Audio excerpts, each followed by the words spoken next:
দুটি হাত তুলবেন এই জন্য একটা কথা মনে রাখবেন, শকুনি চক্রান্ত হয়েছিল কপট পাশা খেলা।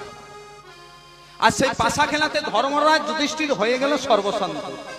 নিয়তির বিধান দেখুন কেমন, সেই পাশা খেলাতে ধর্মরাজ যুধিষ্ঠির সর্বশান্ত হয়ে গেল, দ্রৌপদীকে বাজি রাখল। যেই বাজি রেখেছে এমন সময় হলো কি, দুঃশাসন দ্রৌপদীর বস্ত্র ধরে চুলের মুঠি ধরে টানতে টানতে নিয়ে আসছে। কোথায় না নিয়ে আসছেন যেখানে হেরে গিয়েছেন, যেখানে পাশা খেলা চলছে সেখানে নিয়ে এসেছেন। এবার যেই না নিয়ে এসেছেন, কেন দুটি হাত তুলবেন? আস্বাদন করুন। মানে প্রত্যেকটা কথা এক একজন মহাজন মানে যে কথাগুলো লিখেছেন শাস্ত্রের কথা, সেগুলো কিন্তু এখন তো সাধারণ জিনিস নয়, তার মধ্যে তত্ত্ব লুকিয়ে আছে। টানতে টানতে নিয়ে এলো, আর যেই না টানতে টানতে নিয়ে এসেছে, দ্রৌপদীর বসন ধরে টানছে দুঃশাসন দুর্যোধন। যেই না বসন ধরে টানছেন, দ্রৌপদী তখন করেছেন কি, এক হাত দিয়ে বসনটাকে ধরেছে আর এক হাত দিয়ে গোবিন্দের কাছে বসন চাইছে, হে গোবিন্দ তুমি আমাকে কৃপা করো। ভগবান শ্রীকৃষ্ণের পাশে দাঁড়িয়েছিল দেবর্ষি নারদ।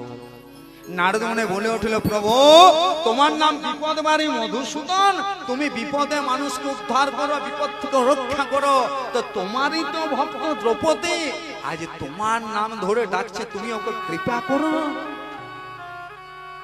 বলে উঠল নারদ, দেখো না যখন থেকে দ্রৌপদী আমাকে বসনের জন্য ডাকছে, আমি বসন নিয়ে দাঁড়িয়ে আছি, তো তাহলে দিচ্ছ না কেন? না আমি দ্রৌপদীকে বসনটা দেবার জন্য তৈরি হয়ে আছে, কিন্তু দ্রৌপদী আমার কাছে বসনটা তৈরি নয় নেওয়ার জন্য। কেন প্রভু? কেন জানো? দেখো যখন থেকে দ্রৌপদী আমাকে ডাকছে তখন থেকে কি করেছে, এক হাত দিয়ে ডাকছে আর এক হাত দিয়ে বসনটা ধরেছে। কারণ ওর মনে সন্দেহ আছে, আমি যদি ওকে বসন না দিই তার জন্য বসনটা ধরেছে। সন্দেহ থাকলে তো ভগবানকে পাওয়া যায় না।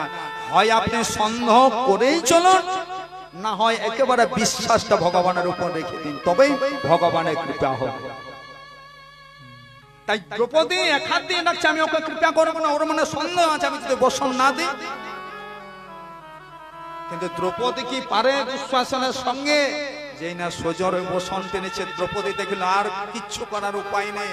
মনে মনে যখন চিন্তা করে দেখলো বসন্ত আমার নিয়েই নেবে, তখন করলো কি, এবার দুটি হাত তুলে বলে উঠলো, হে গোবিন্দ সংসারে আমার সব আছে, সব কিছু আছে, কিন্তু তুমি যে আমার বড় আপন দয়াল।